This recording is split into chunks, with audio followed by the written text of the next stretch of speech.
ఒకే రోజు రెండు crazy dubbing movies box office వద్ద ఢీ కొడుతున్నాయి. రజనీకాంత్ కూలీతో, ఎన్టీఆర్ వార్ 2తో నువ్వా నేనా అంటూ బరిలోకి దిగుతున్నారు. ఏ సినిమా బాగుంటుంది, ఏది హిట్ అవుతుంది అన్న చర్చ కొన్ని రోజులుగా సాగుతోంది. కూలీకి ప్రీ బుకింగ్స్ షాక్ ఇస్తూ ఉంటే వార్ 2 వెనుకబడిపోయింది. ఈ చర్చంతా రిలీజ్ వరకే. బాక్సాఫీస్ లెక్కలు తేలడానికి ముహూర్తం దగ్గర పడింది. ఏ సినిమా ఎంత కలెక్ట్ చేస్తే బ్రేక్ ఈవెన్ అవుతుంది చూద్దామా. 14న జరిగే బాక్సాఫీస్ ఫైట్ ప్రీ బుకింగ్స్ తో మొదలైంది. తమిళంలో హైయెస్ట్ ప్రీ బుకింగ్స్ తో కూలీ కొత్త రికార్డ్ క్రియేట్ చేసింది.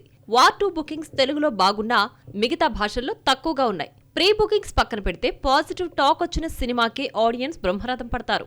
మరి ఈ టాక్ అన్ని లాంగ్వేజెస్ లో ఒకేలా ఉంటుందన్న గ్యారంటీ లేదు. ఈ ఇద్దరు స్టార్స్ ముందున్న టార్గెట్ మాత్రం చాలా పెద్దదే. ఎన్టీఆర్, హృతిక్ రోషన్ నటించిన వార్ 2 ముందు 340 కోట్ల టార్గెట్ ఉంది.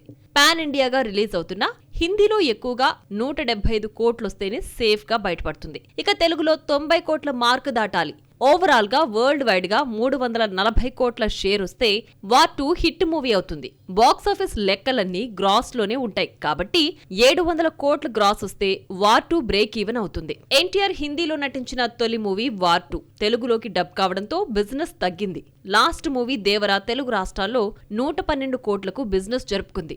దేవరకు డివైడ్ టాక్ వచ్చినా 112 టార్గెట్ ను రీచ్ కావడమే కాదు, భారీ లాభాలు తీసుకొచ్చింది. దేవర కంటే వార్ 2 బిజినెస్ తెలుగు రాష్ట్రాల్లో 22 కోట్లు తక్కువే అయినా కూలీతో గట్టి పోటీ ఎదుర్కోవడంతో ఈ 90 కోట్ల టార్గెట్ కూడా పెద్దదిగానే కనిపిస్తోంది. లోకేష్ కనగరాజ్ క్రేజీ ఇమేజ్ కూలీ తెలుగు రైట్స్ కి బాగా కలిసొచ్చింది. రజనీకాంత్ కంటే లోకేష్ కే తెలుగులో మంచి క్రేజ్ ఉండడంతో కూలీ ఫ్యాన్సీ రేట్ కి అమ్ముడైంది. తెలుగులో కూలీ హిట్ కావాలంటే 45 కోట్ల షేర్ తీసుకురావాలి. తమిళ హీరో విజయ్ కు తెలుగులో క్రేజ్ లేకపోయినా అప్పటి వరకు 10 కోట్లకు మించి లేని విజయ్ తెలుగు మార్కును లియోతో లోకేష్ కనకరాజ్ అమాంతం 24 కోట్లకు తీసుకెళ్లాడు.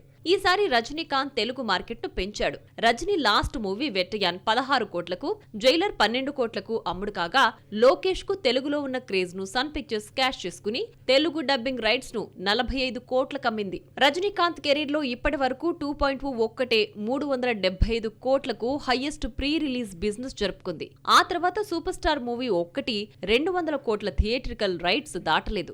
లోకేష్ మీద ఉన్న నమ్మకంతో కూలీ వరల్డ్ వైడ్ గా ఏకంగా 305 కోట్లకు బిజినెస్ జరుపుకుంది. కూలీ వరల్డ్ వైడ్ హిట్ కావాలంటే 305 కోట్ల షేరు, గ్రాస్ లో చెప్పాలంటే 600 కోట్లు దాటాలి. ఇక తెలుగులో 45 కోట్ల షేర్, 90 కోట్ల గ్రాస్ వస్తేనే హిట్ లిస్ట్ లో చేరుతుంది. సినిమా హిట్ టాక్ తెచ్చుకుంటే వరల్డ్ వైడ్ 305 కోట్ల షేర్ పెద్ద విషయం కాదు.